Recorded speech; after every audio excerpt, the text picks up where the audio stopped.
Скопје од денес започнува да добива брз, безбеден, одржлив јавен транспорт, кој што ќе биде доволно атрактивен, што ќе овозможи директно намалување на сообраќајниот метеж, а со тоа индиректно и ќе се намали аерозагадувањето во делот на сообраќајот.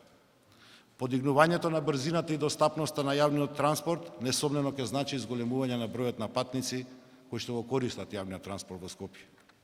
Екипите на градот Скопје и на јавното сообраќајно претпријатие досега работеа на подготовка на техничката документација за овој систем.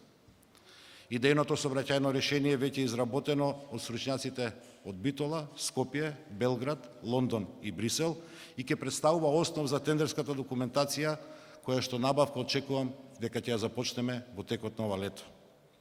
Проектот опфаќа воспоставување на 2 линии со коридори кои што се резервирани само за автобусите, и тоа од Ѓорче Петров до Ново Лисиче и од Бутел до Кисела Вода. EBRD is very pleased. Ни представува големо задоволство што продолжуваме со поддршката на владата и градот Скопје во нивните напори за промовирање на чисти и одржливи решенија во транспортот. Европската банка за обнова и развој и градот Скопје ја започнаа партнерската соработка од 2019 година, кога банката го прифати градот Скопје во незиното семејство Зелени градови, кој во моментов брои 45 града од 23 земји.